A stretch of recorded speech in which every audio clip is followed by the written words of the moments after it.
ang mga kwento ng pag-ibig, kwento ng buhay at kwento ng pag-asa dito sa Barangay Love Stories. Love Stories.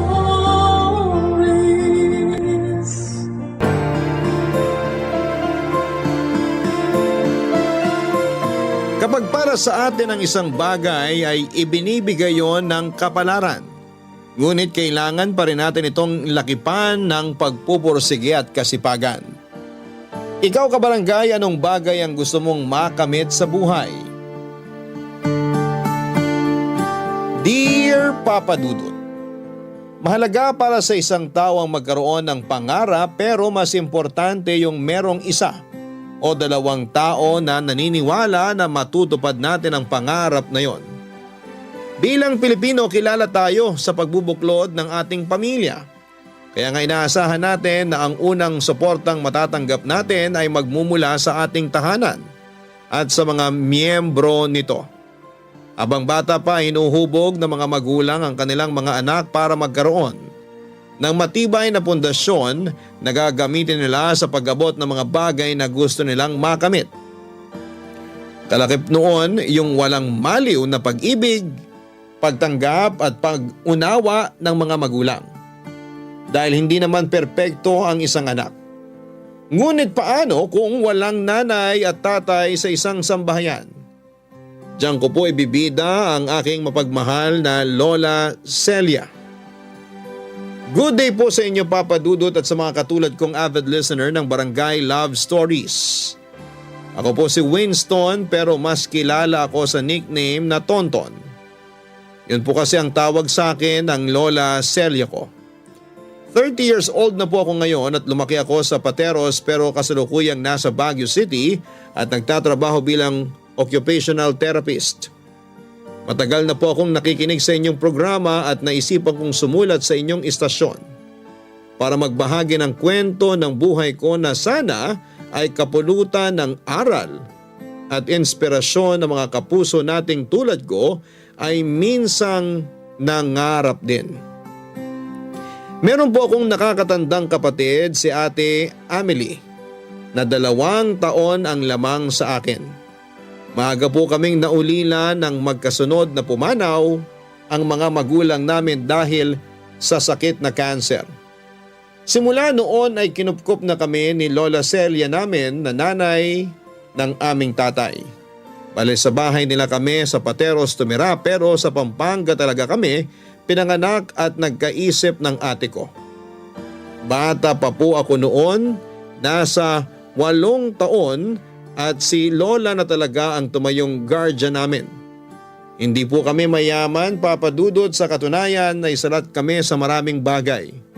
Pero dahil masipag at madiskarte si Lola, hindi naman kami sumasala sa pagkain.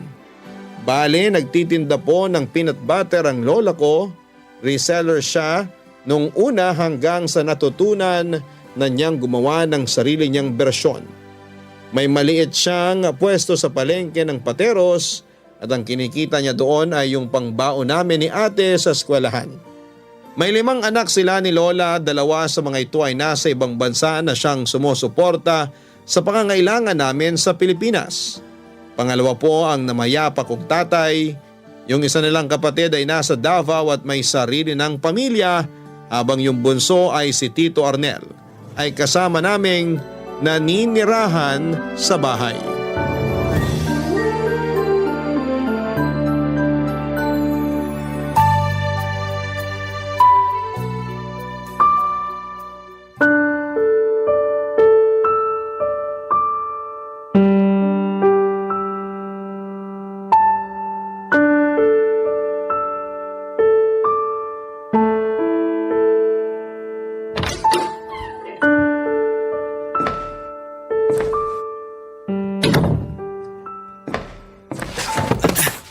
Aray ko, lintik namang sahig. Tito Arnel, tulungan ko na po kayong tumayo. Bitiwan mo nga ako. Di ko kailangan ng tulong mo. Ano bang ingay yan na kanina ko pa naririnig? Hay! Arnel, nak! Ano bang ginagawa mo dyan sa sahig? Tumayo ka nga dyan. Huwag mong halikan yung sahig. Eh sinong hahalikan ko? Kayo? Aray! Loko kang bata ka, ha? Nay naman eh! Bakit ba kayo nang babatok? Tinatanong mo pa talaga, puro kabulastugan niyang sinasabi mo. Teka, amoy alak ka. Oo nga, amoy alak ka. Aray! Sumusobra na kayo, Nay, ha? Tito Arnel, wag niyo na pong patulan si Lola. Edi sige, ikaw na lang. Tonton! Bakit mo tinulak yung pamangkin mo, Arnel? Masyado kasing pakialamero yung apo nyo. Kanina pa yan. Naalibadbaran na ako sa presensya niya. Ayos ka lang ba, Apo? May masakit ba sa'yo? Ay nuko, pag napilayan si Tonton, malilintikan ka talaga sa akin, Arnel. Sus! Para tinulak lang, akala mo naman binalian ko na ng buto. Totohanin ko na kaya? Balian ko na kaya yung pinakamamahal niyong apo? Subukan mo, si Raulo ka. Ano, Ton? Ayos ka lang ba? Hindi ka na sumagot dyan, Apo. Ayos lang po ako, La. Masakit lang po puwet ko. Ay, nako, kawawa naman ang apo ko. Halika, tumayo ka. Ang drama naman na maglolang to. Manahimik ka nga dyan, Arnel.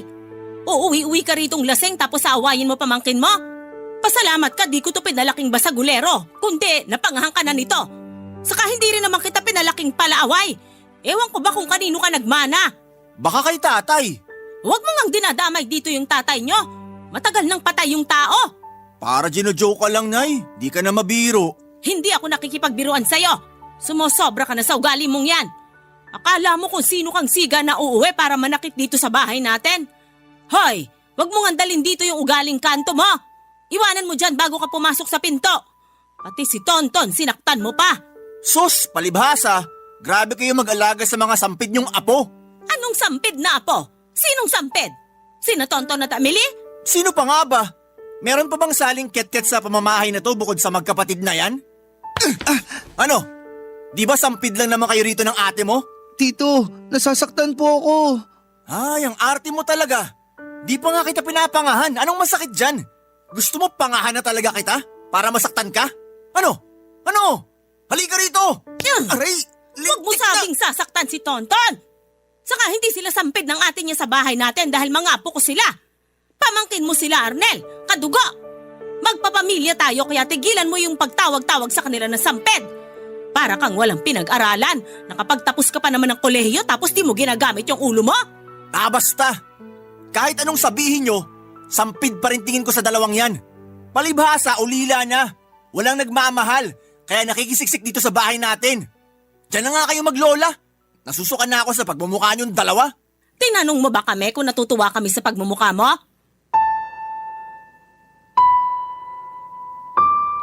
Wala pa pong asawa si Tito Arnel sa edad na 28 ng mga panahong yon. Masasabi ko po na siya yung pinaka hindi ko paborito sa mga tiyuhin ko dahil sa ugali niyang mabisyo sa alak at sugal. Bukod doon ay lagi pa siyang bastos at sinasagot ng pabalang si Lola. Bagay na madalas magpakulo ng dugo ko bilang Lola's boy.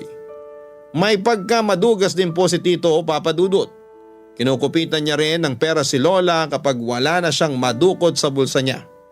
Kahit mga kapatid ni Tito ay sumuko na sa tigas ng ulo niya.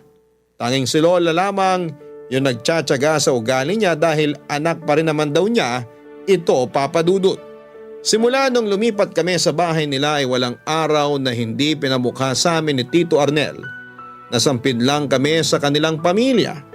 Napalamunin daw kami at kung ano-ano pang mga masasakit na salita ang lagi niyang sinasabi sa amin ng ate ko, Papa Dudut. Lagi rin niya akong kinukutusan nung bata ako.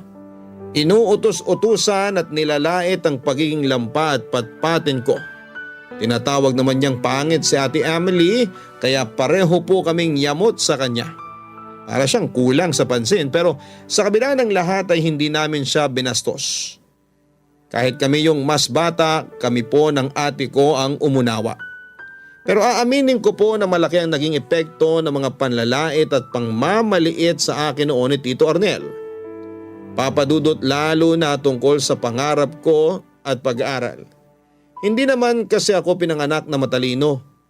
Hindi rin naman ako mahina sa klase. Pero kumpara sa mga kamag-aral kong magaling na talaga, ako ay kailangan ko pang mag-aral ng husto para umabot man lang sa level nila. At hindi po nakakatulong ang pagde-discourage sa akin ng tiyuhin ko. Sabayan pa ng pressure at pagod sa pag-aaral. Mabuti na lamang at nandyan ang lola ko, Papa Dudut.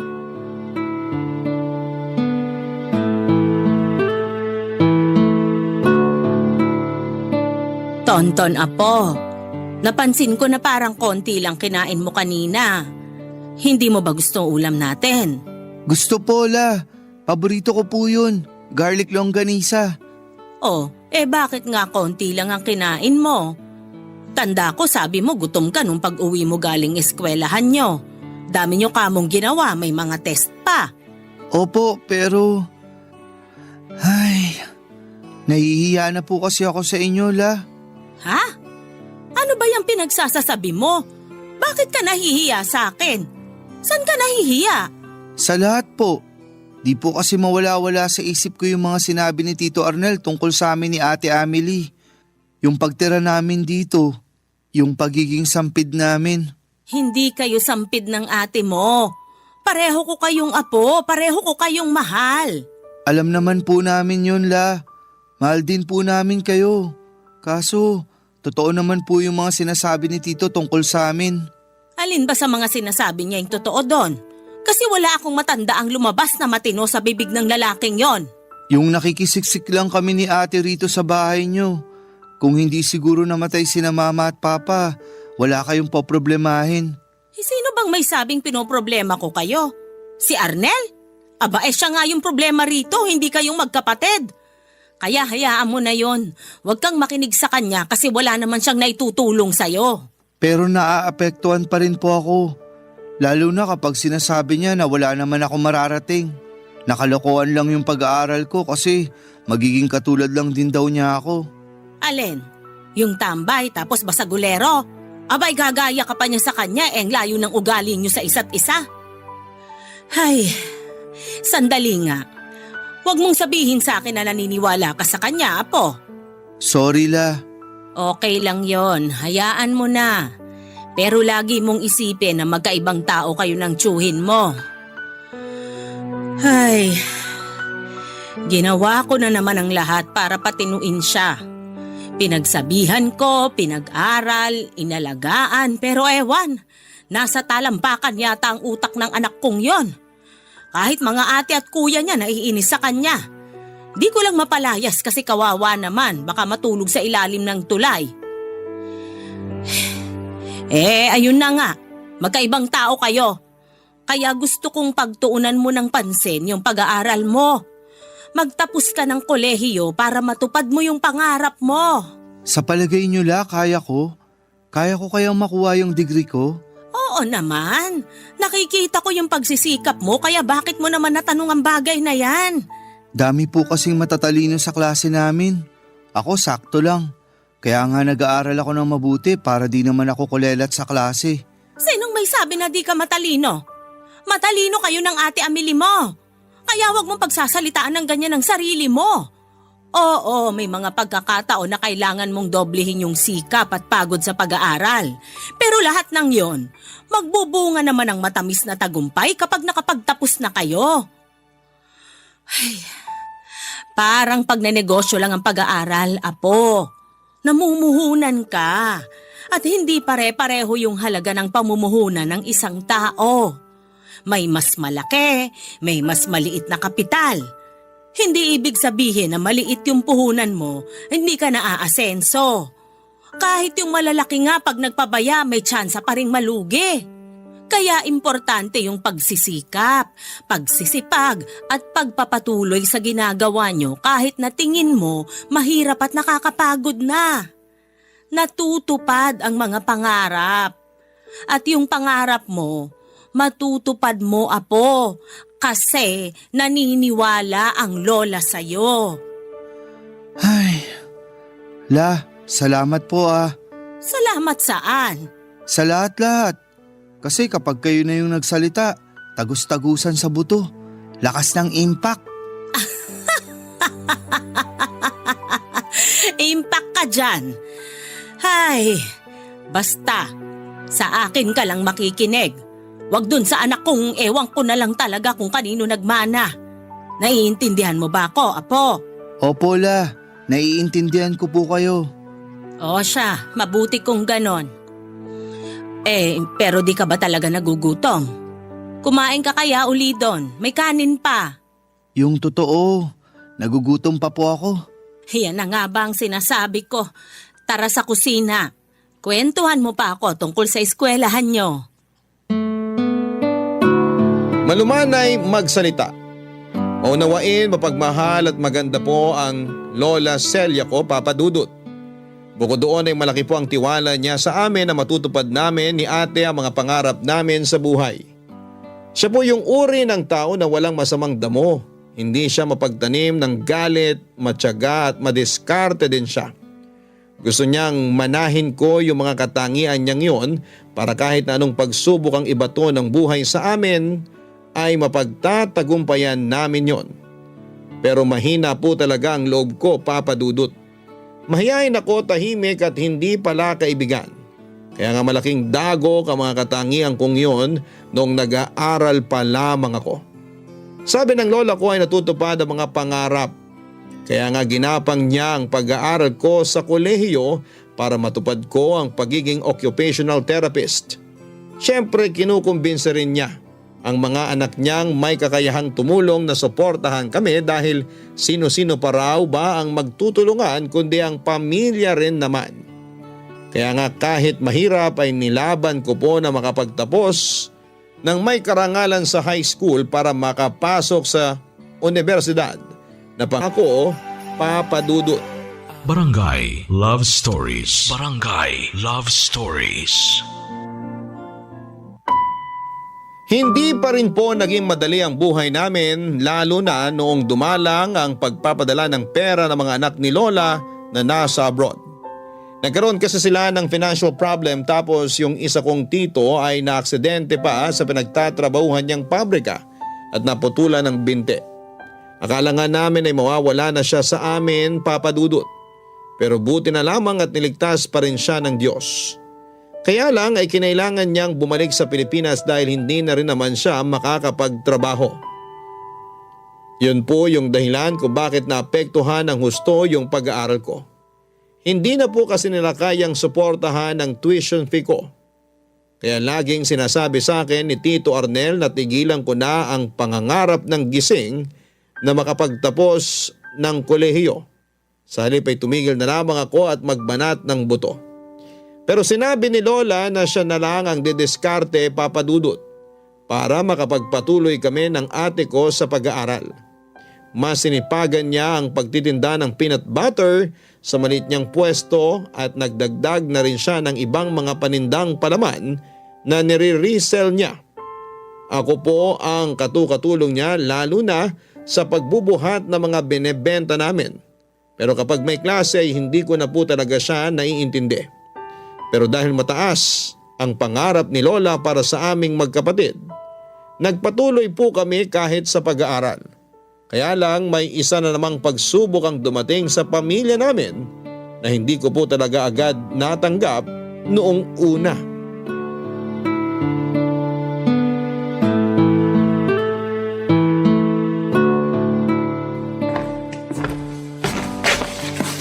La, may sasabihin sana ako sa inyo. Tungkol saan ba yon, Apo? Natatakot naman ako sa'yo kasi parang ano yung sasabihin mo. Upo ka muna, dali. La, sorry po ha. Kasi Kasi ano? sorry din, Ton. Ate, sabihin mo na kasi. Kinakabahan na kami ni Lola.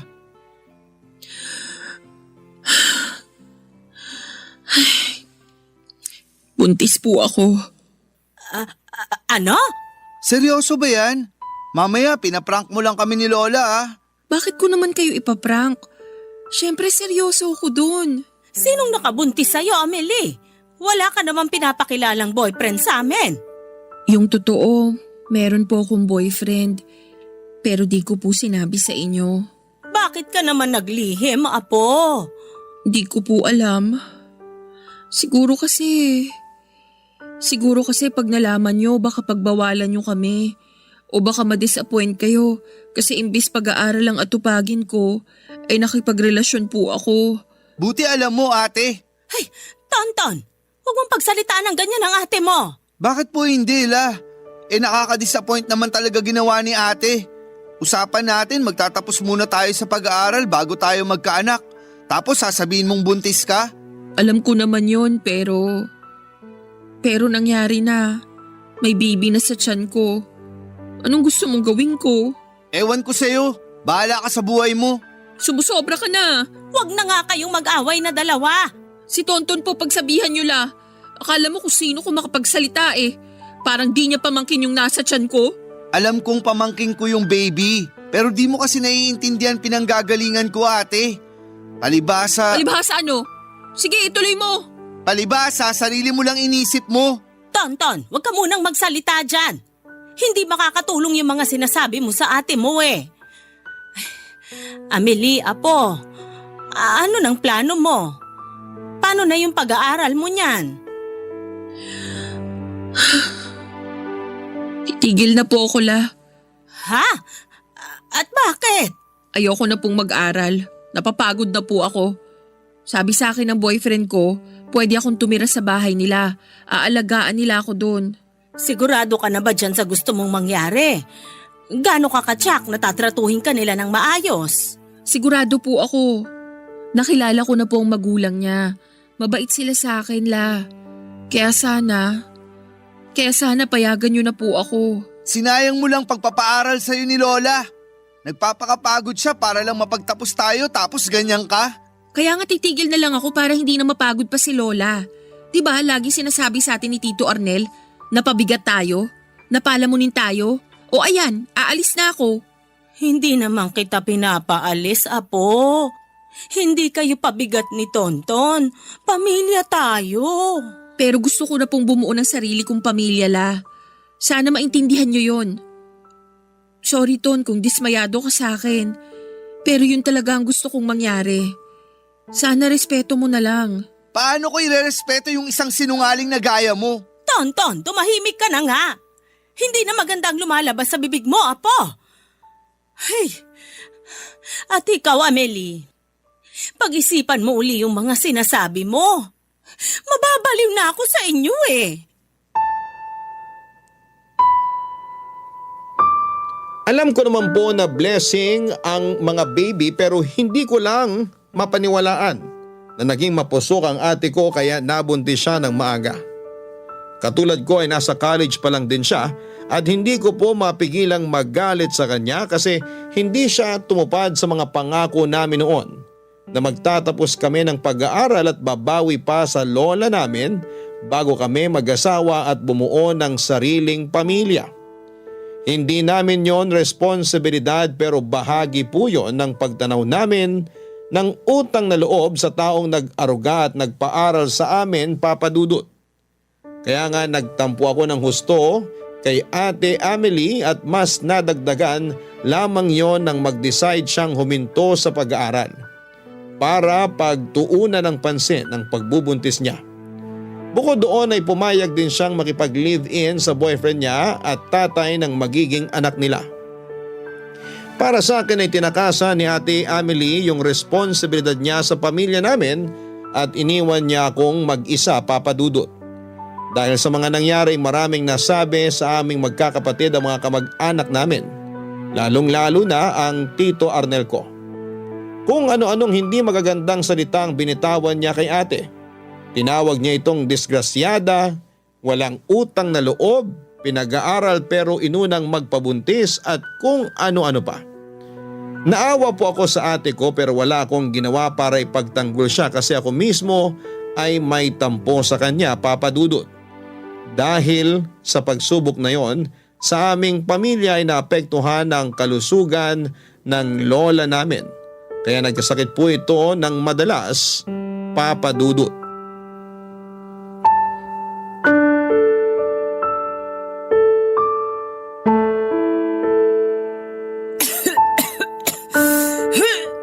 La, mukhang hindi na po magandang ubo nyo ah.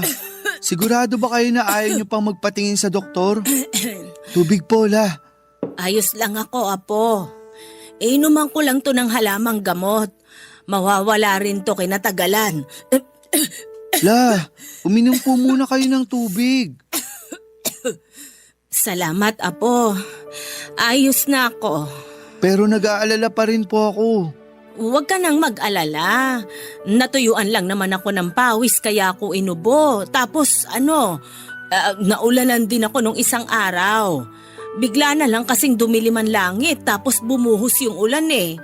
Nung tanghali tirik na tirik ang araw. Nagmadali tuloy akong ayusin yung trapal ng tindahan ko kaso ayun, naanggihan ako ng ulan sa likod. Hindi po ba kayo nakapagpalit ng damit? Yun lang, hindi. Wala akong dalang damit pero nagpunas naman ako. La, alam niyo namang dapat nagpalit kayo ng damit, di ba? Kung wala kayong dala, sana bumili kayo. May mga ukaya naman sa gilid ng tindahan nyo para lang sana nakapagpalit kayo. Hindi ko na naisip yon kasi dinagsana ako ng mga parokyano ko. Naubos nga yung 50 pirasong botelya ng mga peanut butter, Apo. Sobrang saya ko. Naisip ko, biyaya yun ng ulan. Hindi po biyaya yun. Kasi pagkatapos nun, sumama na yung pakiramdam nyo. Hanggang ngayon, inuubo at sinisipon kayo. Aanin nyo pa yung malaking kita kung kalusugan nyo naman ang kapalit. Pasensya ka na, Apo. Gusto ko lang namang makabenta ng malaki para may pambayad tayo sa tuition mo sa susunod na semestre. Yun lang naman ang kabuhayan natin kaya kailangan kong pagtrabahuhan ng husto. La naman Ay, may sasabihin po sana ako tungkol sa bagay na yan. Tungkol saan, Apo? Sa pag-aaral ko po. Plano ko na kasing huminto. Ha? At bakit mo naman naisip yan? Kasi hindi ko na po kaya na makita kayong nahihirapan. Tapos lagi pa kayong nagkakasakit. Naaawa na po ako sa inyo, La. Natural sa tao yung magkasakit. Gagaling din naman ako kinalaunan. Kaya bakit kailangan mong tumigil sa pag-aaral? Kayang-kaya pa naman kitang itaguyod. Pero matanda na po kayo. Pag tumigil ako na po yung magtatrabaho. At anong gagawin ko rito sa bahay? Maghihintay sa araw ng kamatayan ko? La, hindi po yun ganun.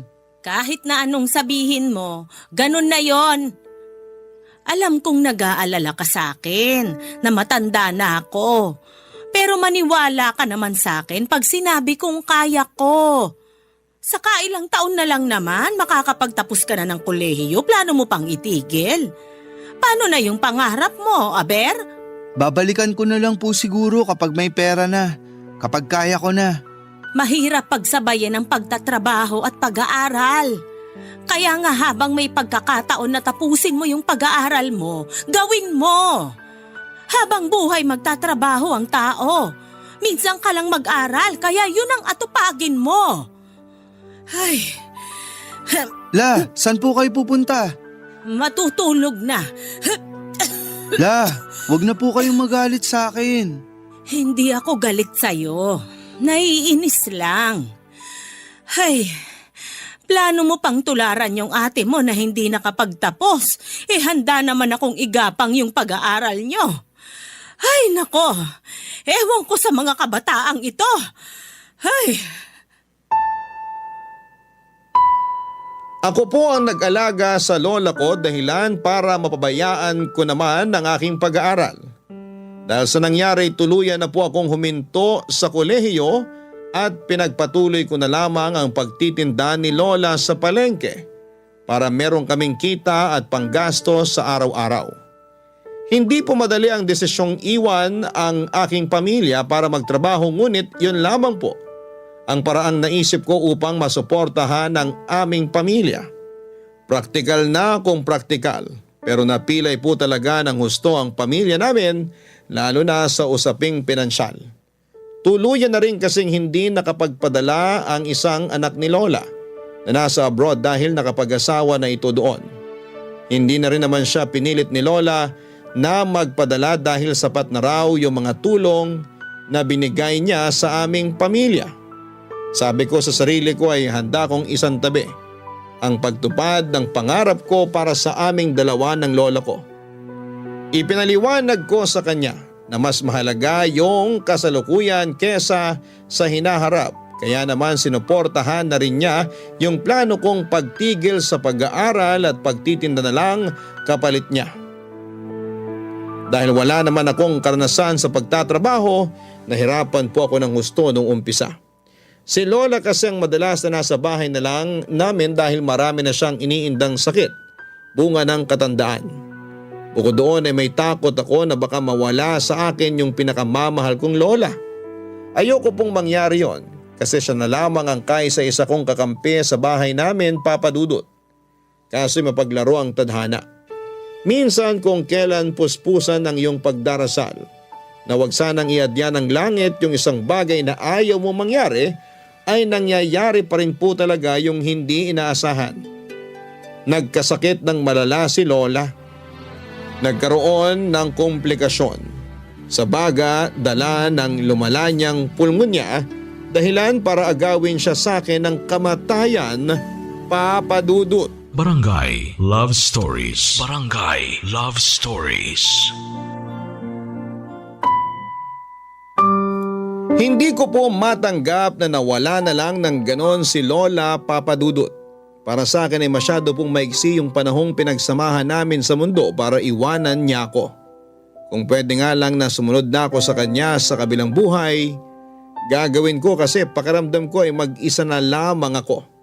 Simula nung burol niya at hanggang mailibing siya ay wala pong araw na hindi ako umiyak sa harap ng kabaong at puntod niya, Papa Dudut.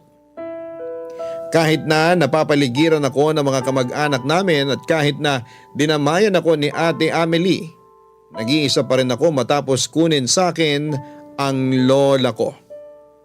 Nawalan na po ng direksyon ang buhay ko nang mamatay si Lola, Papa Dudut. Gabi-gabi ako naglalasing para makalimutan yung sakit at hinanakit na nararamdaman ko ng mga panahong yon. Umabot po sa punto na naging toxic na rin ako sa mga kamag-anak ko at sa aking sarili kaya marami sa kanila yung naiinis sa akin. Ako na lang din ang mag-isa sa bahay namin kasi si Tito Arnel ay kung saan-saang lupalop ng daigdig pumupunta. Pero wala naman po akong pakialam sa kanya at mas pabor nga sa akin kung hindi na siya bumalik sa bahay namin. Kaya lang ay isang gabi biglang nagpakita ang demonyo dahilan para magkainitan kami at magpang-abot, Papa Dudut.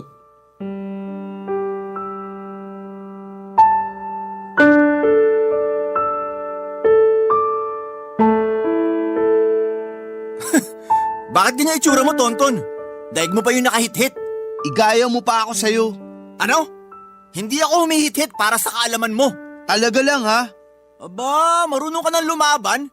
Gusto mo suntukan na tayo? Wala na si nanay para umawat sa atin. Hindi ka man lang ba nalulungkot kasi iniwan na tayo ni Lola? Kasi kung hindi, aba, anong klaseng anak ka? Bakit? Kapag nagluksa ako, umiyak-iyak katulad mo, babangon pa ba sa hukay nanay ko? Hindi na, di ba? Kaya aksaya lang ng panahon yon. Minsan iniisip ko kung tao ka pa o halimaw na. Sumusobra ka na. Ayus-ayusin mo salita mo, baka magdilim paningin ko, maupakan kita. E di gawin mo, hindi yung puro ka lang salita. O ano? Di natikman mo rin kamao ko. Yabang mo kasi. Akala mo siguro di kita gagantihan? Matagal na ako nagtitimpi sa'yo, siraulo ka. Pinadugo mo ilong ko, ungas ka! Kulang pa yan. Halika rito, paduduguin ko rin bunganga mo. Kasi kahit kailan, wala namang magandang bagay yung lumabas dyan. Ah, ganon? Baka bunga mo paputukin ko. Ginagawa, hindi sinasabi. Wag na wag mo akong inaangasan. Ano? Bumaon ka dyan, siraulo ka. Ipakita mo yung tapang mo. Oh, bakit umiiyak ang baby? Akala ko ba matigas na kamao mo? Marunong ka nga manuntok, di ba? Ang sama mo, Tito Arnel. Napaka-demonyo mo. Matagal na akong demonyo. Kaya dapat kilalanin mo sinong binabangga mo. Halika rito! Halika rito! Bitiwan mo ako dito. Titigan mo mga mata ko, Tonton. Sa susunod, wag mo kong angasan kung di mo naman kayang pangatawanan yung kayabangan mo. Baka nakakalimutan mo. Tito mo ko. Nauna kong pinanganak sa'yo at mas matigas ka mo ako sa'yo. Tsaka matakot ka nga. Wala na si nanay. Wala na nga awat sa akin. Sakaling lumpuhin kita ngayon. Simula ngayon, Ako na ang susunod sa pamamahay na to, ha? Naiintindihan mo ba? Sumagot ka! Tama na po dito. Nasasaktan na po ako. Masasaktan ka talaga kasi akala mo kung sino ka. Buwisit ka lang naman sa buhay kung sampid ka! Buti na lang at dumating si Ate Amelie ng gabing yon, kundi baka napuruhan na ako at nalumpo ng tito kong walang sinasanto. Alam ko po na matanda na ako pero hindi ko pa rin napigilan ang sarili kong humagulhol ng iyak at magsumbong sa ate ko dahil sa sinapit ko, Papa Dudut. Umiyak din po si ate habang nakayakap sa akin at malaki rin kasi ang pagsisisi niya at pagkukulang bilang nakakatandang kapatid simula nang iniwan niya kami ni Lola dahil mas pinili niyang bumuo ng sariling pamilya. Kung tatanungin ninyo ako kung napatawad ko na ang ate ko ay opo, napatawad ko na siya. Ayaw ko namang magtanim ng sama ng loob sa kanya habang buhay dahil lang mas pinili niya ang kanyang anak na pamangkin ko rin naman. Saka hindi kami tinuruan ni Lola na maggalit ng matagal sa isa't isa. Lagi niyang sinasabi na ang magkapatid ay magkakampi kahit na ano ang mangyari. Gusto po ng ate ko na tumira ako kasama ng pamilya niya pero tinanggihan ko po yun.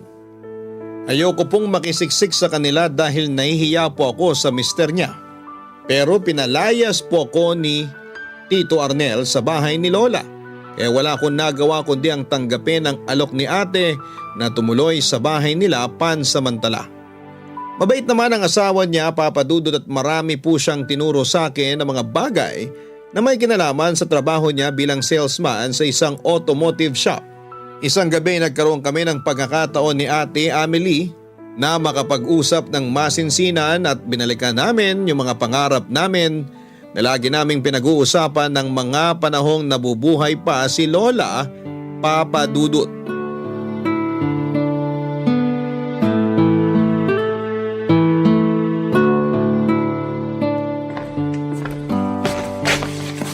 Bakit kising ka pa, Ton? Gabi na. Di lang ako makatulog, ate. Ikaw, bakit gising ka pa? Upo ka muna. Salamat.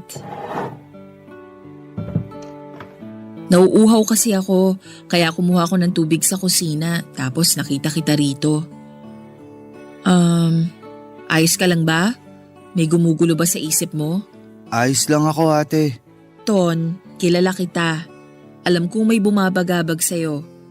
Kaya sana kung ano yon, sabihin mo sa akin. Para matulungan kita. Handa akong makinig bilang ate mo. Salamat kasi nandiyan ka para makinig sa akin. Pero wala lang naman yun. Kung ano-ano lang. Sabihin mo pa rin sa akin. Malungkot ka ba? Oo, kasi namimiss ko lang si Lola. Namimiss ko rin siya. Hanggang ngayon di pa rin ako makapaniwala na iniwan na niya tayo. Walang araw at gabi na di ko siya inisip, ate. Natural lang yon kasi malapit ka sa kanya, Ton. Siya na yung tumayong magulang natin simula nang iwan tayo ni na mama at papa. Ako rin. Nalulungkot pag naaalala kong wala na rin si Lola. Lalo na wala ko sa tabi niya noong mga panahong may sakit siya. Sana naalagaan ko man lang siya. Lagi kanyang hinahanap sa akin noon, ate. Namimiss ka ni Lola. Palagay mo may tampo siya sa akin? Naiintindihan naman ni Lola na busy ka na sa sarili mong pamilya. Saka kung may tampo man siya, hindi naman yun nagtatagal. Nawawala rin. Kilala mo naman si Lola, hindi yun mapagtanim ng sama ng loob. Naniniwala ako sa sinabi mo kasi likas yung pagiging mabait sa kanya. Ako nga, iniisip ko kung proud ba siya sa akin kasi hindi ko natupad yung pangarap niyang makapagtapos ako ng pag-aaral. Alam kong proud sa'yo si Lola, Ton. Mahal na mahal ka nun eh. Pero sana nakinig ako sa kanya. Sana sinunod ko yung gusto niya. Sana mas nagsikap ako. Sana kinaya kong pagsabayin yung pag-aaral at pagtatrabaho para hindi ko na kailangang tumigil. Hindi ko makakalimutan yung lungkot sa mga mata ni Lola nung sinabi ko sa kanya yung desisyon kong hihinto na ako sa pag-aaral ko, ate. Alam ko sa puso ko na nasaktan siya pero hindi na lang siya nagsalita kasi desidido na ako. Bata pa lang tayo. Lagi na niyang bukang bibig na pag-aaral lang daw yung yaman na pwede niyang ipamana sa atin.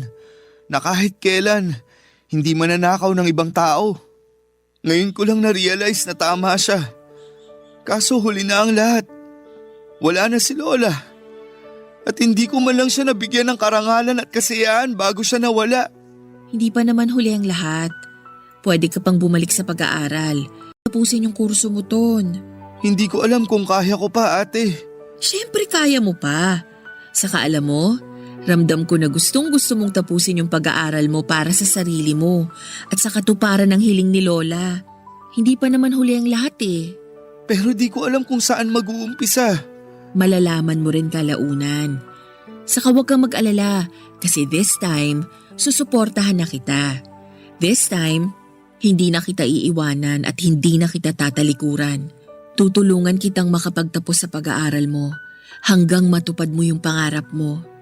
Malaki yung tiwala ni Lola sa kakayahan mo, Ton. At naniniwala rin ako doon. Kaya sana, maniwala ka rin sa sarili mo. Binigay ng Diyos sa'yo yung karapatang mangarap kasi meron kang kakayahang tuparin yun.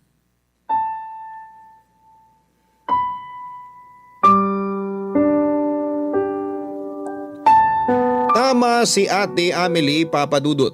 Binigyan tayo ng Diyos ng karapatang mangarap dahil meron tayong kakayahang tuparin yon. Yun po ang isinasa isip at isinasa puso ko noong nagdesisyon akong bumalik sa pag-aaral upang tapusin ang kursong kinuha ko.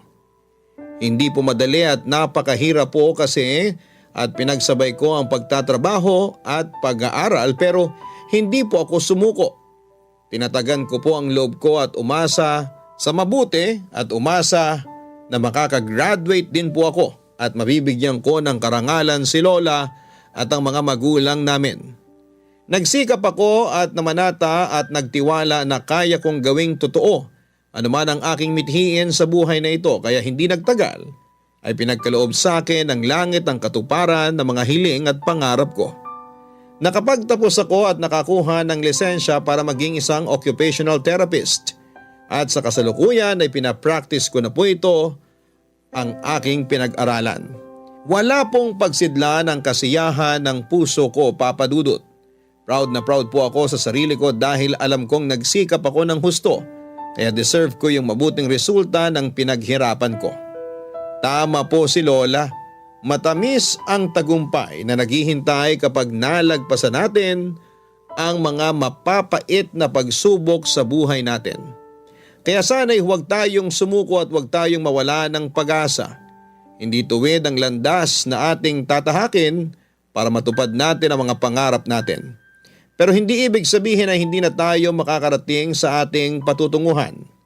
Laging sinasabi ni Lola na natutupad ang mga pangarap basta laki pa natin ang gawa, pagsisikap, panalangin at pagiging consistent.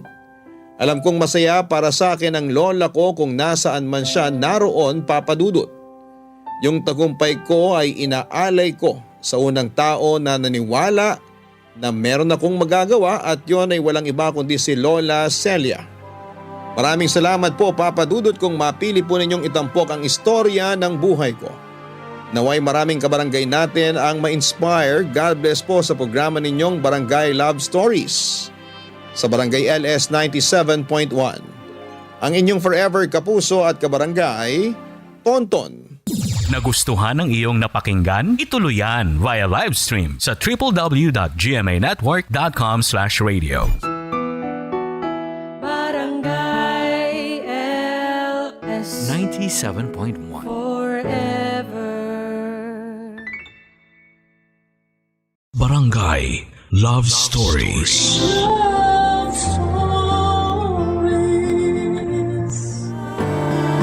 Ang laro ng pag-ibig ay hindi lang puro puso ang ginagamit, kundi minsan ay kailangan din itong gamitan ng utak.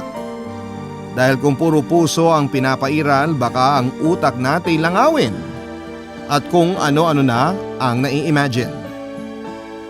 Ikaw, kapuso, nasubukan mo na bang mabaliw dahil sa pag-ibig?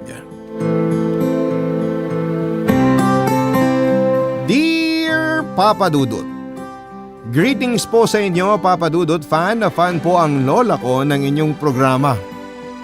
At araw-araw niya itong pinapakinggan tuwing nanananghalian kami. Naisip ko na mag-share din sa inyo ng isang story na tiyak akong ikaka-relate lalo na ng mga kabataan sa ngayon. Hayaan niyo muna akong magpakilala. Ako po si Jeannie, 25 years old at nagtatrabaho ako bilang secretary sa isang government office. Ang ibabahagi kong story sa inyo ang magpapatunay na minsan nakakabaliw talaga ang pag-ibig at wala nang ibang makakapagpatunay nito kundi ang best friend kong si Mayan. College friends kami ni Mayan, Papa Dudut. Nagsimula ang pagkakaibigan namin noong naging seatmates kami. Sa first day ng klase ay nagkaroon agad kami ng surprise quiz at sa akin siya humingi ng papel. Simula noon ay palagi na akong tinatabihan ni Mayan. Unti-unti kami naging close sa isa't isa and the rest is history na, Papa Dudut. Nakakatuwa nga na tumagal ng ilang taon ng friendship namin kahit parang gatas at kape ang difference ng ugali naming dalawa. Mabait at malalahanin itong si Mayan. Ako naman ay may pagkasuplada at walang empathy. Hopeless romantic din siya na mahilig magbasa ng mga literature at manood ng romance films. Kaya naman hindi na bago kung bakit mabilis na ma-fall kung kani-kanino labang itong si Mayan. Sa kabilang banda, ako naman yung hard to please at mahirap i-approach kaya wag na po kayong magtaka. Kapag sinabi kong ako yung NBSB o yung no boyfriend since birth at si Mia naman ang babaeng hindi nawawalan ng karelasyon.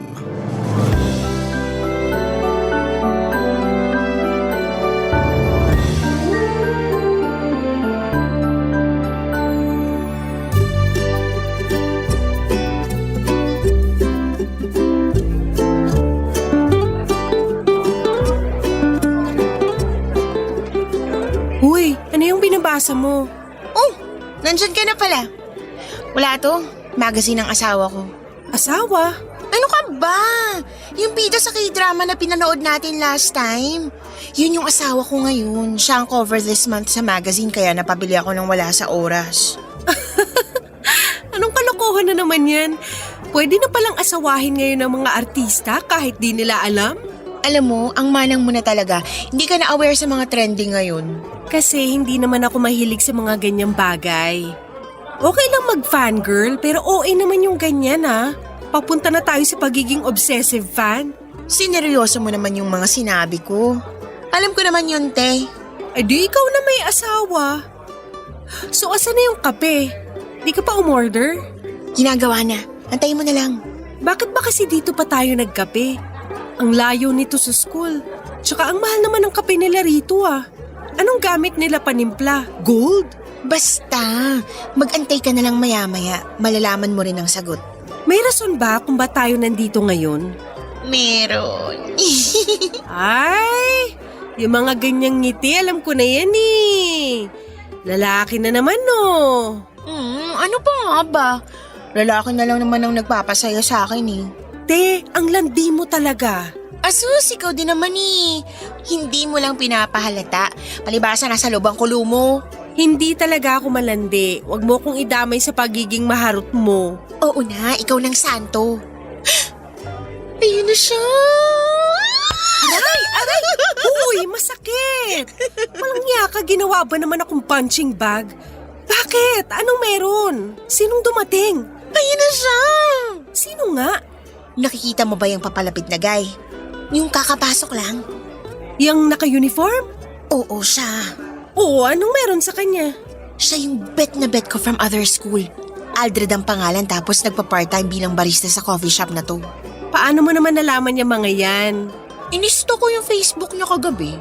Nakaabot ako hanggang year 2009. Ang lalamot eh! So anong meron sa inyo? May ganap ba?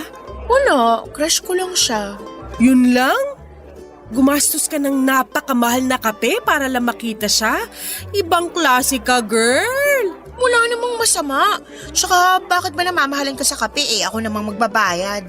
Luka-luka, concerned lang ako sa pagiging marupok mo. Hayaan mo na ako. Dito na nga lang ako masaya Oh, sige na. Masaya ka na akong masaya. Pero alam mo kung anong mas ikakasaya mo pa? Kapag kinuha mo na yung kape natin kasi kanina pa tinatawag pangalan mo. Sakto naka-duty na yung bet mo. Tanungin mo na rin number niya para di masayang pagpunta natin dito. Heto na, kukunin ko na. Okay pa rin ba makeup ko? Baka may dumi na sa mukha ko Wala. Punta ka na, dali. Landiwell. Noong mga bata pa kami, si Mayan ang karaniwang chill lamang. Ako kasi papadudot ay nakafocus lamang ako sa pag-aaral kaya wala sa bokabularyo ko ang salitang love life. College pa lamang kami ay alam ko na isa si Mayan sa mga taong magkakaroon ng makulay na love life. Maganda rin naman kasi siya, ang problema nga lang ay madali lang utuin ang katulad niya. Yung tipong nag-I love you lang ang isang lalaki ay mai-in love na agad siya. Dahil sa ganung ugali niya ay suki na ang puso ni Mayan sa mga heartbreak. Katulad na lamang noong naging boyfriend niya ang schoolmate namin na itago na lang natin sa pangalang Brandon. Part ng circle of friends namin si Brandon. Noong ligawan niya si Mayan ay agad naging sila pero kung gaano sila kabilis naging ganon din kabilis silang naghiwalay. Masyado kasing clingy si Mayan, papadudot. Overthinker din siya at selosa. Minsan nga ay nagawa pa niyang i-stalk si Brandon mula school hanggang bahay nila para mapatunayang wala itong ibang babae.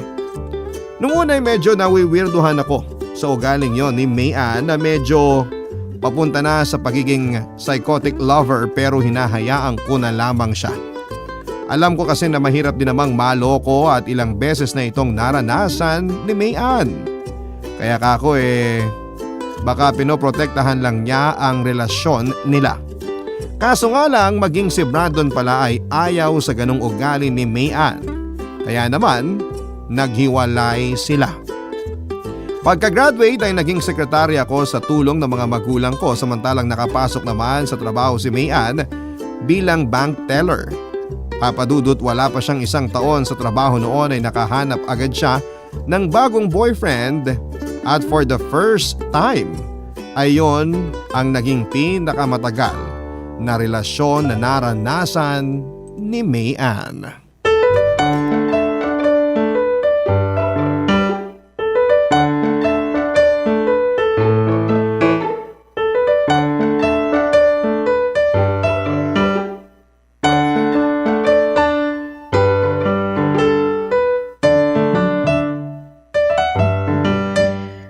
Gosh, ang init!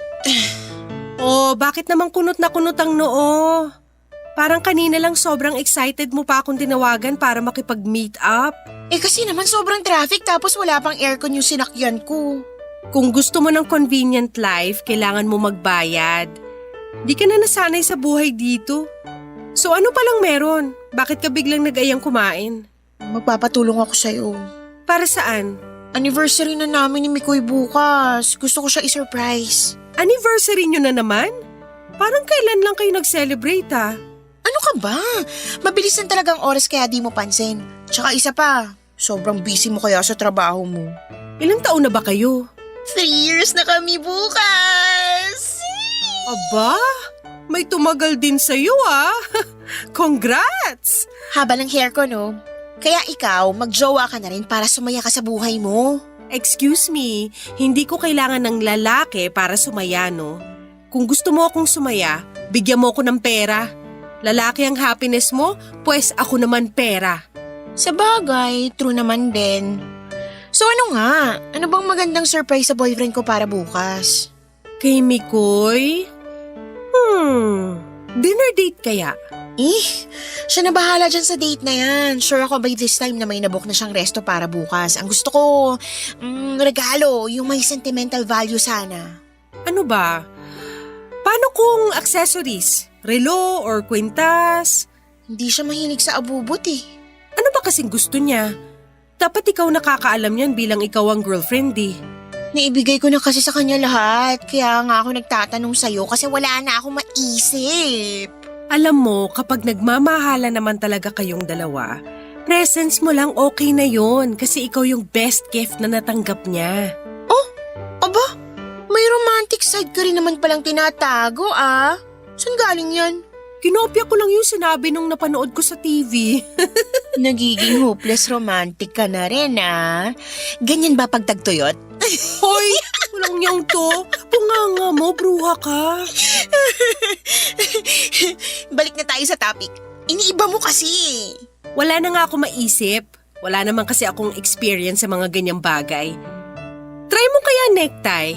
Never naman nagsuot yun ng formal. Puro street casual yung fashion ni Mikoy. Sapatos na lang. Hindi naman yung sentimental eh. Tsaka after 3 years mapapalitan agad yun. Ano ba yan? Ako pa pinaproblema mo kasi dyan.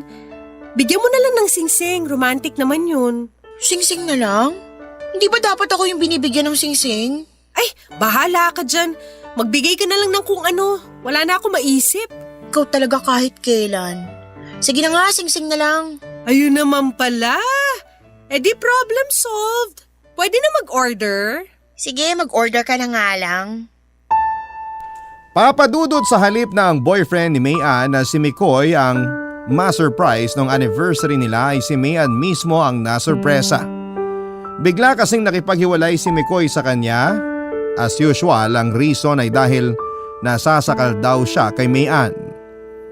The past few months ay nawawala na raw ang pagkagusto ni Mikoy sa best friend ko at unti-unti nang nagiging one-sided ang relationship nila. Isa pa ay umamin din si Mikoy na may ibang babae na siyang natitipuhan. Kaya imbis na magloko ay nakipaghiwalay na lamang siya para makalaya na ang puso niya. Noong ko lang nakita si Mayan na sobrang broken-hearted, papadudot. After ng breakup ay hirap na siyang makontak noon.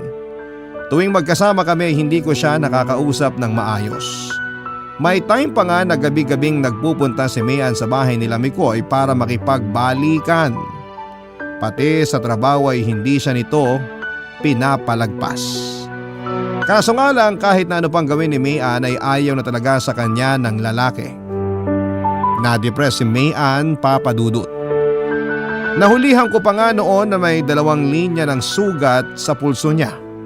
At bilang kaibigan ay sinigurado kong hindi na niya uuliting gawin yon. Oras-oras ko siyang tinatawagan at hindi ko siya iniwanan. Papadudot lumipas ang oras ay dumating din ang araw na bigla na lamang bumalik sa normal si Mayan. Nagulat ako dahil naging jolly na siya. Muli na para bang kahapon lang ay hindi siya depressed at down. Yun pala, may naisip na palang plano si Mayan para makabawi sa ex niyang si Mikoy, papadudot. Barangay Love Stories. Barangay Love Stories. Hindi ko alam kung dahil ba sa mga napapanood at nababasa niyang fictional love stories, kung kaya isang nakakatuwang plano ang bigla na lamang naisip ni Mayan. Gusto kasi raw niyang maghanap ng lalaking gagawin niyang rebound para pagselosin si Mikoy. Sakto naman na nung time na yon ay may kausap daw siyang lalaki sa Instagram. Walang iba kundi si Polo. Para sa mga hindi nakakakilala kay Polo, siya yung taong hindi man literal pero tinitilian siya ng mga kababaihan sa lugar namin. Pila-pila ang mga nagkakagusto sa kanya. Kung may campus crush, siya yon sa barangay namin, papadudot. Mula sa mayamang pamilya si Polo at walang-wala kami ni Mayan sa level niya. Kung uling kami, siya naman ay gold. Ganong kalayo ang estado nila Mayan at Polo sa isa't isa. Sa totoo nga ay tinawanan ko lamang si Mayan sa gusto niyang mangyari. Para bang nangangarap siya ng imposible kaya bago pa man tuluyang maniwala si Mayan, sa kahibangan niya ay ni-real talk ko na siya kahit masakit yon. Pero ako nagulat Papa Dudut nung makita kong magkausap na pala sa chat sina Polo at Mayan nang walang kahirap-hirap.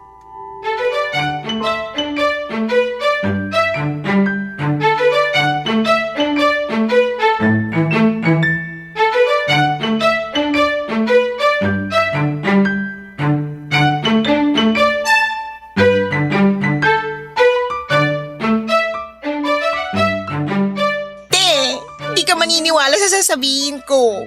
Ano yun? Kami na ni Maya! Ano?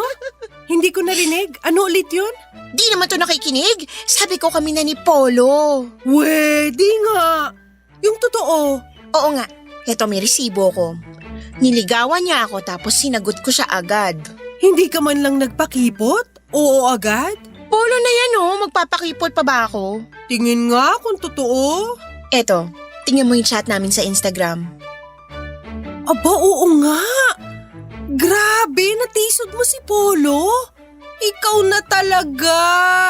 Sabi ko sa'yo eh, wala ka kasing tiwala sa best friend mo. Oo nate, haba ng hair. Hindi ka talaga nawawalan ng jowa, no? Para kasing mamamatay ka kapag wala kang boyfriend eh. Alam mo naman kung bakit ako nagparamdam kay Polo, diba? Dahil kay Mikoy. Gusto mo pagselosin siya, baka sakaling balikan ka. Te, tignan mo nga yung ginawa mong rebound. Ipagpapalit mo pa ba yan kay Mikoy? Kung ako sa'yo, kay Polo ka na lang. Mabango tignan, malinis, yayamanin, tsaka totoong pogi. Kay Mikoy pa rin yung puso ko eh. Ba't mo kasi binigay sa kanya? Yan tuloy, di mo na mabawi-bawi. Pero ito lang ha, ayokong itolerate yung paggamit mo kay Polo para lang pagselosin si Mikoy. Hindi na tayo high school para sa ganyang mga bagay. Hindi laruan ng puso para ganyanin mo lang. Alam ko naman yun. May limitations naman eh. Kapag nagparamdam na ulit si Mikoy, hihiwalayan ko na si Polo. Grabe, parang nagpapalit lang ng damit ah. Sarap mong batukan minsan eh. Ginagamit mo pa yung ganda mo para manloko ng ibang tao? For what? Para kay Mikoy na hanggang ngayon, hindi ko pa rin mag-gets kung bakit mo nagustuhan? Never mo talagang magigets kasi never ka pang na-in love. Basta, limit lang ha tulad ng sinabi mo. Mag-set ka ng boundaries. Kung tingin mo masyado nang lumalalim yung pagtingin sa'yo ni Polo, tapusin mo na agad, lalo na kung hindi mo naman siya gusto in real life. Pero hindi talaga eh. Ang pangit kasi ng trip mo. Imagine paglalaruan mo yung feelings ni Polo. Bad yun. Kaya mo na, hindi naman ikaw yung makakarma kung sakali eh. Kahit na, hinahayaan pa rin kita sa mga ganyang bagay. As a friend, dapat hindi ganun. Support mo na lang ako. Huwag ka ng killjoy. Okay, fine. Bahala ka dyan. Matanda ka naman na. Ayan, ganyan dapat. Pero in fairness ha, hirap paniwalaan na si Polo. As in Polo na crush ng buong bayan. Oo, siya nga. Bakit? Wala ka bang tiwala sa ganda ko? Oo, maganda ka, pero hindi para sa mga level ni Polo. Grabe ka naman sa akin, te. Real talk lang yun. Anong real talk? Kami na ngang dalawa. Yun ang real na real, walang halong eme. Ay, oo nga pala. Hindi pa kasi nagsisink in eh. Same. Hanggang ngayon di pa rin ako makapaniwala. At dahil dyan, kailangan nating mag-celebrate. Libre mo ako ng samgyup. Wala pa akong pera. Next week pa sahod ko. Ikaw na muna man libre. Balita ko may bonus na kayo eh. Ikaw talaga. Sige, tara na nga. Masaya naman ako Papa Dudut para kay Mayan. Sa katunayan ay medyo na-guilty nga ako dahil hindi ako naniwala sa kakayanan niya noong una. Parang ang hirap kasing isipin na magiging boyfriend niya ang isang katulad ni Polo at bilang rebound relationship pa. Kung ako ang papipiliin ay mas gugustuhin ko na lang na si Polo para sa kaibigan ko kesa gamitin siya ni Mayan para pagselosin itong si Mikoy. Hindi ko alam kung ano ba ang nakita ni Mayan kay Mikoy at bakit niya hindi ito mabitaw-bitawan. Paglipas ng mga buwan ay hinayaan ko lamang si Mayan sa gusto niya kahit na ginagamit lang niya si Polo. Noong mga panahon kasi na yon ay medyo naging busy na rin ako sa trabaho kaya unti-unti ay nagkalayo kami ng kaibigan ko. Sumakto rin kasi na election period kaya hindi na ako nabigyan ng time para lumabas at makipagkwentuhan kay Mayan. Nakikita ko na lamang sa mga posts niya kung gaano siya kasaya sa newfound love life niya. Palagi kasing nakapost sa social media ni Mayan ng iba't ibang mysterious pictures kung saan tanging mga kamay at likod lamang ang nakikita. Minsan may 2 litrato ng kape, mga flowers at kung ano-ano pa na aesthetic sa paningin. Yun daw kasi ang paraan ni Mayan para pagsilosin itong si McCoy. Ayaw niyang i-reveal muna si Polo para ma-curious si McCoy, ganoon na rin ang iba pa nilang kaibigan. Nung medyo lumuwag-luwag na ang oras sa office ay inaya ko si Mayan para magkape. At doon ay inalam ko ang iba pang updates sa buhay nila ng boyfriend niya.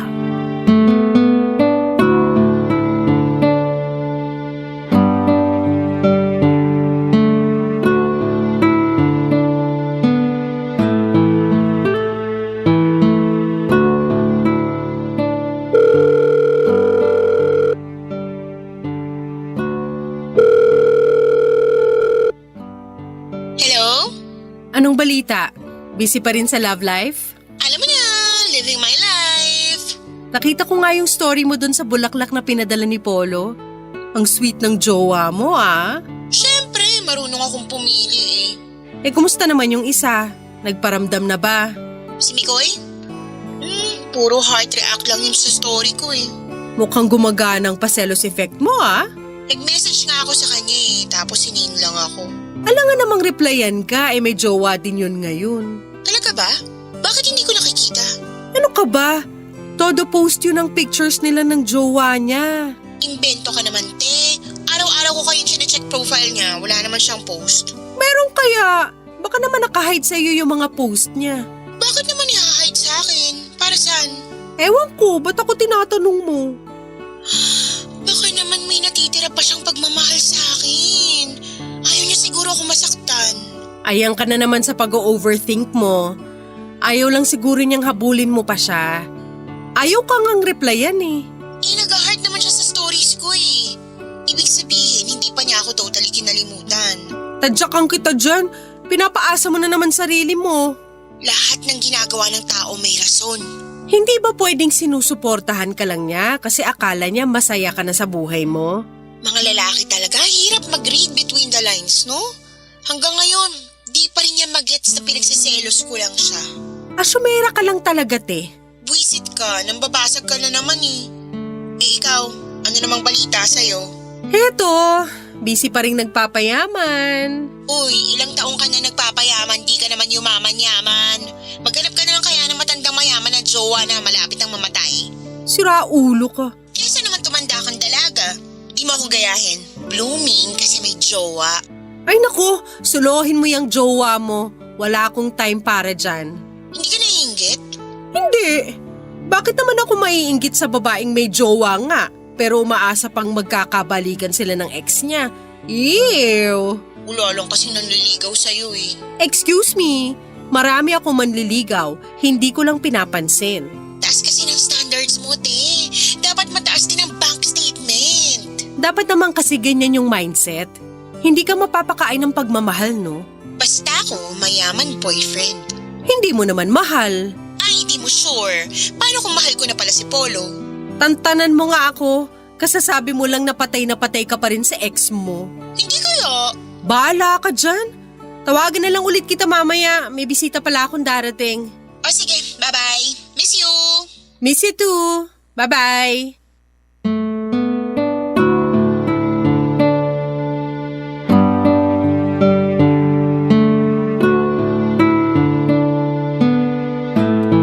Papadudot lumipas ang mga buwan, ay nagsimula akong maging skeptic sa totoong mga sinasabi sa akin ng kaibigan kong si Mayan sa pakikipagrelasyon niya kay Polo. Minsan kasi papadudot tuwing nag-aaya akong mamasyal o kumain sa labas ay sinasabihan ko si Mayan na ayain din niya itong si Polo para ipakilala niya kami sa isa't isa. Ang laging nirarason ni Mayan ay busy daw masyado si Polo kaya hindi siya nakakarating. Napansin ko rin na never pa siyang nag-post ng pictures nila ni Polo sa social media na magkasama sila. Minsan ay puro solo picture lang ito ng lalaki. Ayoko sanang magtunog bitter noon pero dahil sa curiosity ay tinanong ko itong si Mayan kung kumusta na si Polo. Ay naman sa kanya ay going strong pa rin daw sila sa kanilang relasyon. Gusto lamang daw kasi ni Polo ng private relationship kaya hindi niya masyadong ipinopost ang pictures nila ni Polo lalo't tatakbo sa eleksyon ng tito niya at baka madamay pa ito kapag siniraan sila. Para matapos na ang lahat ay dinare ko si Mayan na tawagan niya on the spot si Polo. Kaso habang tinatawagan ng binata ay bigla namang na-empty ang battery ni Mayan kaya hindi ito natuloy. Sa huli Papa Dudut ay binigyan ko ng benefit of the doubt itong si Mayan. After all ay never pa naman siyang nagsinungaling sa akin. Hindi rin kasi kapani-paniwala kung mag-iimbento siya ng kwento para lamang sa ex niya dahil kaya naman niyang makahanap ng boyfriend na walang kahirap-hirap bilang maganda rin naman itong si Mayan. Kaso nga lang Papa Dudut. Sa sumunod na buwan ay nalaman ko na lamang ang katotohanan. Nang minsang magkita kami ni Polo sa isang event, Papa Dudut. Barangay Love Stories. Barangay Love Stories. Sa maniwala kayo't sa hindi, Papa Dudut ay 4 months na noon sina Mayan at Polo pero ni isang beses ay never ko pang na-meet si Polo. Maging ibang kaibigan namin tuwing tinatanong ko sila kung naipakilala na ba ni Mayan si Polo sa kanila ay hindi pa raw nila nakikita ang anino nito. Pero kahit ganoon ay support pa rin naman ako sa kaibigan ko at sinosolo ko na lamang ang nararamdaman kong paghihinala. Wala rin naman ako sa lugar para makialam sa buhay niya dahil kaibigan ko lamang siya. Hanggang sa biglang nagkaroon ng event sa lugar namin, event po yun ng office namin. Parang celebration after ng mahabang election period at isa ko sa mga naging coordinator, Papa Dudut. Mga sikat at alta ang dumalo sa nasabing event. Dahil mula sa pamilya ng mga politiko si Polo ay hindi na ako nagulat nang nakita ko siya doon. Natuwa ako nung finally ay may chance na akong ma-meet ang boyfriend ng best friend ko. Nung hindi na masyadong busy ang mga ito ay agad ko silang nilapitan para kausapin. Ako na lamang ang nagpakilala sa sarili ko, Papa Dudut, dahil mukhang ayaw namang gawin yon ni Mayan. Pero noong nagkausap na kami ni Polo ay nagulat na lamang ako sa mga nalaman ko.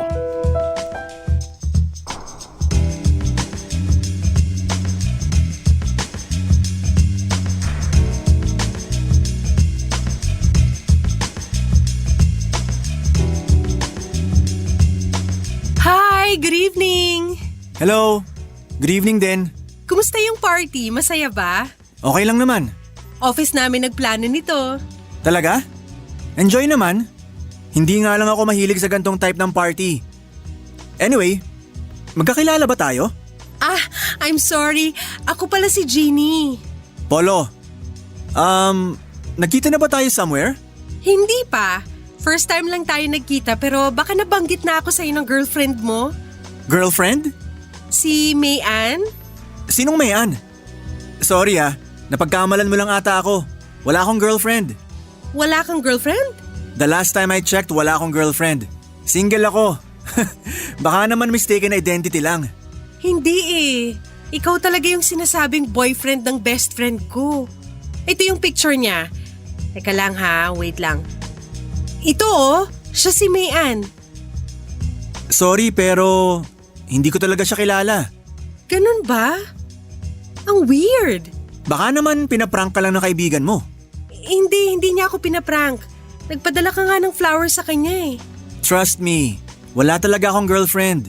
2 years na akong single. So, hindi talaga totoo yung mga pinagsasasabi sa akin ni Mayan? I think so. Kasi una sa lahat, wala akong girlfriend. Pangalawa, wala akong kilalang Mayan. Oh my gosh! I'm so sorry. Nakakahiya. Okay lang yon. Baka bad joke lang. Pero ayoko ng ganun ha. Yung ginagamit yung pangalan ko para manloko. Sorry talaga. Huwag ka mag-alala, pagsasabihan ko yung babaeng yun. Makakatikim talaga siya sa akin. Sandali lang, just to clear things up. Ipinagkakalat ba niya na ako yung boyfriend? Hindi. Sa akin lang niya sinasabi. Baka nga bad joke lang. Okay, mabuti na yung malinaw. Pasensya ka na talaga. No worries. Wag mo na lang ipagsabi yung nangyari ha. Sorry talaga. Don't worry. Alis na ako. Pasensya na sa abala. Enjoy the night. Thank you. Ikaw rin. Naku, Mayan! Makakatikim ka talaga sa akin!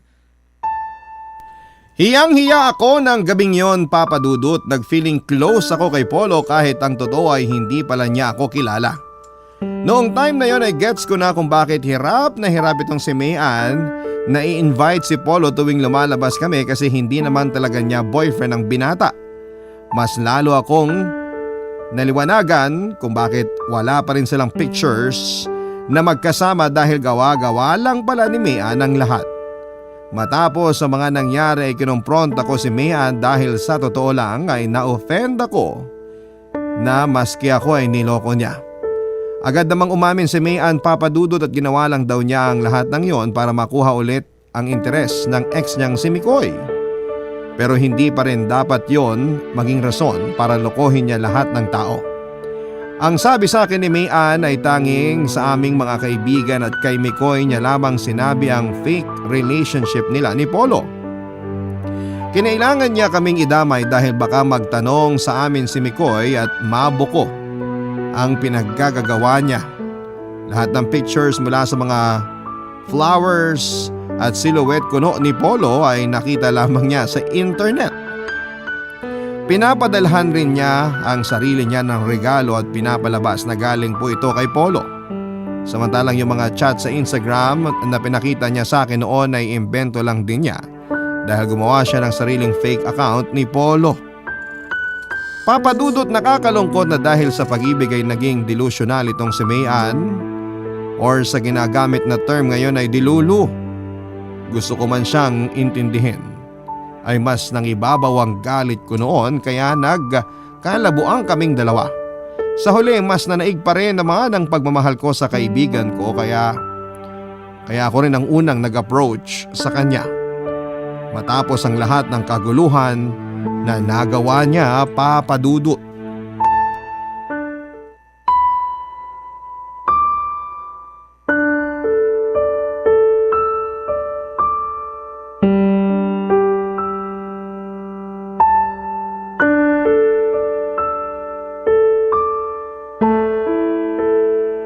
Zini!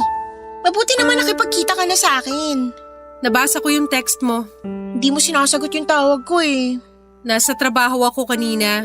Busy lang. Busy na nagpapayaman. So bakit mo ako pinapunta rito? Galit ka pa rin ba? Sorry na. Alam kong mali yung ginawa ko. Sobrang mali talaga. Ang mali ko lang din, pinayagan kita sa kagagahan mo. Dapat nung una pa lang pinigilan na kita. Sorry kung nadamay ka pa. Kung alam mo lang kung gaanong kahihiyan yung inabot ko that time na magkausap kami ni Polo. Kung hindi lang kita kaibigan, sasabunutan talaga kita sa sobrang inis ko eh. Sorry talaga. Mapapatawad mo ba ako sa nagawa ko? Alam mo namang hindi kita matitiis eh. Nag-iisa ka ba namang best friend ko? Thank you, Jeannie. Ang bait mo talaga. So, narealize mo na ba na hindi maganda yung ginawa mo? Oo, alam ko. Tapos wala ka rin naman palang napala. Alam mo, Mayan, hindi naman kasi yan pabilisan o paramihan ng lalaki eh. Isang tao lang ang nakatadhana sa atin. Take note sa tadhana. It means darating din yan kapag oras nyo nang magkita. Kaya kapag tapos ka na sa isang lalaki, huwag mo nang habulin, huwag mo nang pilitin, lalong-lalo nang huwag kang manloko ng tao para lang makuha pagbalik yung gusto mo. Oo na nga, kaya nga ako nagsusorry. Hindi, kailangan ko kasing ipaintindi sa'yo para hindi mo na uulitin. Hindi na talaga mauulit, promise. Dapat lang. Irespeto mo naman yung sarili mo. Alam ko makabagong panahon na. Okay lang na babae na ang mag-first move or what, pero babae pa rin tayo. Tayo dapat yung nililigawan, yung sinusuyo, yung inaalagaan. Hindi pa rin dapat mawala yun. Huwag ka magpakababa para lang sa lalaki. Na-in love lang naman kasi ako eh. Alam ko, pero kung ayaw na nung tao, wala tayong ibang magagawa kundi tanggapin yung desisyon niya. Kaya please lang, pakawala mo na yung mikoy na yun. Balang araw, matatanggap ko rin yung totoo. Blina ko na siya. Mabuti yan. Siyang dahilan ng lahat eh. Anong siya? Sira ulo, ikaw ang dahilan ng lahat. Kasalanan ko bang napamahal ako ng sobra? Hindi naman, pero iba-iba kasi yung pagbigay at pagtanggap ng mga tao sa love eh. Kung para sa'yo gusto mo magmahal ng sobra-sobra, baka para sa kanya hindi. Ayaw niya sa sobra, edi wag. Kaya nga kayo naghiwalay, di ba? Part kasi ng acceptance ay yung pag-accept mo rin sa dahilan kung bakit ka iniwan. Yun yung mga bagay na kailangan mong i-improve. Maganda ka naman kasi. Ewan ko kung bakit ka nagmamadaling magka-boyfriend. Hindi ka naman mauubusan yan eh. Ang hirap kasing maging single eh. Di tulad mo, sanay ka na.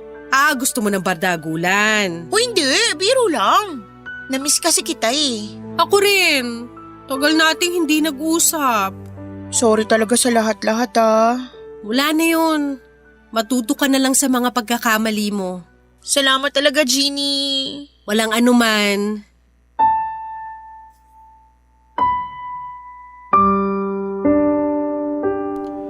Papadudot na nga ako naman si Mayan na hindi na niya uulitin ang nagawa niyang kasalanan. Kahit ganoon ang mga nangyari ay hindi naman ako nagkaroon ng trust issues sa kanya. Pero kapalit ng pagpapatawad ko sa kanya ay hiningi ko ang permission niya para ilapit siya sa espesyalista. Inakala ko kasi noong una na baka apektado na ang mental health niya at alam kong hindi biro ang ganon. Baka kasi may mas malalim pa siyang pinagdaraanan kaya niya nagawa yon. Pumayag naman si Mayan at sa awa ng Diyos ay normal naman daw siya. Walang anumang mental disorder na nakita sa kanya. Ayon sa nilapitan naming doktor ay naging coping mechanism na lang daw yon ni Mayan dahil hindi pa rin niya matanggap ang paghihiwalay nila ng ex niya. Hindi naglaon ay nakapag-move on din naman si Mayan kay Mikoy. Actually po sa kasalukuyan ay masaya na siya kasama ang boyfriend niya at this time ay hindi na ito gawa-gawa lang. Going strong na silang dalawa at ako ang makapagpapatunay nito. Samantala patuloy naman ako sa pagsuporta at pag-aalaga sa best friend ko. Nangako ako sa kanya na through thick and thin ay lagi akong nasa tabi niya. Papadudot ngayon ay unti-unti ko nang naaabot ang mga pangarap ko. Unti-unti ko na ring binubuksan ang puso ko sa mga lalaking gustong manligaw sa akin. Single pa rin ako papadudot dahil may standard akong sinusunod. Pero umaasa ako na someday ay mararanasan ko na rin ang pagiging magical ng love na tinutukoy nila. Sa ngayon ay naghihintay na lamang ako ng kakatok sa puso ko. Malay niyo po love story ko naman ang susunod na ipapadala ko sa inyo, papadudot. Anyway, magpapaalam na po ako sa inyo. Muli magandang tanghali sa inyong lahat at maraming salamat po sa pagbasa ng aking liham. Ako ang inyong kabarangay at kapuso forever, Jeannie. Nagustuhan ng iyong napakinggan? Ituloy yan via live stream sa www.gmanetwork.com/radio. Barangay LS 97.1 Forever